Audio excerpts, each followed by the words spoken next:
जी नमस्कार। मैं आपका मित्र प्रिंस मलिक व्लॉग दा चर्चा में आपका स्वागत करता हूं। आज का जो विषय होगा चर्चा का वो होगा प्रदेश में शराब का खुलना या फिर देश में शराब का खुलना। आपने बहुत सारी वीडियोज देखी होंगी, छोटे क्लिप्स आए होंगे, आपके पास फ़ोटोज़ आई होंगी जिसमें कि शराब के ठेके कई जगह पर खोल दिए गए हैं। तो दरअसल बात यह है, शराब के ठेके क्यों खोले गए, आखिर क्या ज़रूरत पड़ गई। एक प्रश्न इसके बीच ये भी उठता है कि सरकार क्या पूरी तरह से शराबियों पर या शराब पर ही निर्भर है। बात कर लेते हैं हमारे हरियाणा की। दुष्यंत चौटाला जी उप मुख्यमंत्री हैं जिनके पास शराब का विभाग है। तो इतनी जल्दी आखिर क्यों लगी है सरकार को ठेके खोलने की। आपने बहुत सारी वीडियोस देखी होंगी। मैं एक दो फोटोज़ लास्ट में या छोटा क्लिप कोई होगा तो डाल दूंगा अभी मेरे पास।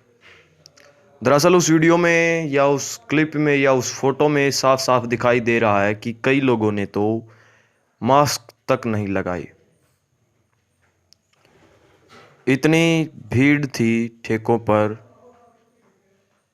क्या उस भीड़ का अंदाज़ा लगा सकते हो आप। कहीं ना कहीं वो भीड़ क्या कोरोना को इस देश के अंदर और बढ़ाना नहीं चाहती।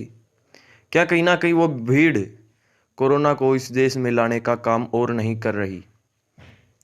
क्या सरकार को बस पैसे से ही मतलब है। क्या सरकार पूरी तरह शराबियों पर निर्भर है। दरअसल बात यह है, मैं आपको पूरा मामला खोलकर इस वीडियो में बता दूंगा। जो पेट्रोल होते हैं हमारे यहाँ और जो डीजल होता है, इसके साथ साथ जो ठेके होते हैं, शराब होती है, उनके ऊपर जीएसटी नहीं लगती। जी हाँ, ये बात सच है, उसके अंदर जीएसटी नहीं लगती। जो शराब है उसका जो केंद्र सरकार है भरपूर लाभ उठाती है। उसका जो रेट होता है उसके ऊपर अपनी तरफ से मनमर्जी का टैक्स लगाती है। आपने देखा होगा कि सरकार ने शराब के या दारू के रेट कितने बढ़ा दिए हैं। जो बोतल 1000 रुपये की मिलती थी वो अब 1700 की मिलेगी। ये आंकड़े जो मैं बता रहा हूँ ये दिल्ली के हिसाब से हैं। आपने देखा होगा कई जगह तो फेक भी आई है, पर मैं आपको बता देता हूँ कितने करोड़ों रुपए की एक दिन में बिक्री हो गई दिल्ली में। तो क्या पूरे देश की जो सरकार है वो बस शराब पर ही निर्भर है। जो मतलब शराबी हैं, बात आती है वहाँ, उनको तो शराब पीनी ही पीनी है, चाहे कितनी ही महंगी हो या सस्ती हो, पीनी हो गई तो मतलब पीनी है। बात आती है अब सरकार को इससे क्या फ़ायदा होगा। इसका सरकार को सीधा सीधा फ़ायदा है। मान लीजिए बोतल हो गई 1000 रुपये वाली 1700 की, आधे से कुछ ज़्यादा प्रतिशत सरकार को एक बोतल पर फ़ायदा हो गया। अगर हरियाणा में कई इलाके जो कई ज़िले हैं उनमें एक ठेका खोल दिया जाए या ठेके खोल दिए जाएं तो सरकार को बहुत सारे पैसे का मुनाफा होगा। और जो कोरोना का नुकसान मतलब कोरोना में नुकसान हुआ है उस नुकसान को कहीं ना कहीं सरकार भर सकती है।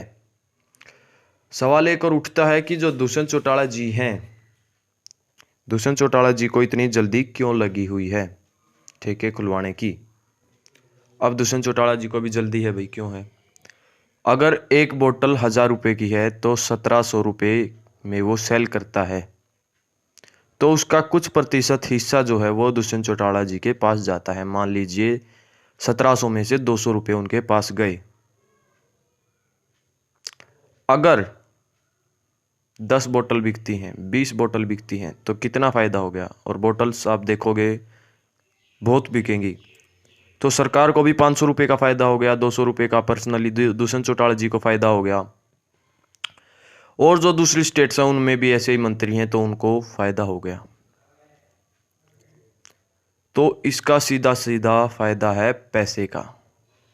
सरकार चाहती है ठेके बहुत जल्द खुलें, पैसे मिलें, कहीं ना कहीं और मैं आपको दिखाऊंगा, जो मैंने फ़ोटोज़ देखी उसमें आदमी तो आदमी, महिलाएं भी थी, शराब के ठेकों पर थी।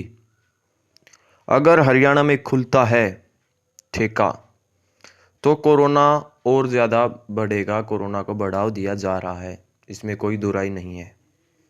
सीधी सीधी बात है, कोरोना तो बढ़ेगा ही बढ़ेगा। बात आती है बिक्री। आखिर जनता के पास, जो जनता है, गरीब जनता है, उसके पास खाने को पैसे नहीं हैं, पर वो कहीं ना कहीं से शराब के लिए अपने पैसे लेके आएगी। इसका नुकसान सीधा सीधा सरकार को। जिसके पास पैसे नहीं है वो बोल रहा है अनाज के पैसे नहीं है, तो सरकार उसको अनाज देगी। और अगर वही बंदा आके दारू की बोतल लेगा तो उसके पास पैसे कहाँ से आए। कहीं ना कहीं ये आम आदमी भी सरकार को लूटने का काम कर रहा है। इसका सबका फर्क जो असर पड़ेगा वो पड़ेगा जमींदार पर। मैं एक वीडियो जमींदार के ऊपर और बनाना चाहूँगा, वो मैं बाद में कभी बना दूंगा। मैं आपको फिक्स आंकड़े दिखाऊंगा पिछले कई सालों के, लगभग आप बोल सकते हो 40 या 45 50 साल तक के आंकड़े दिखाऊंगा, जो कि जमींदार की इतनी इनकम बढ़ाई गई है और जो कर्मचारी हैं उनकी इतनी बढ़ाई गई है। तो इसी के साथ साथ मैं वीडियो को चाहूँगा आप ज़्यादा से ज़्यादा शेयर करना, और दा चर्चा व्लॉग में आपका फिर से वेलकम हो अगली वीडियो में। तो इसी के साथ जय हिंद, जय भारत।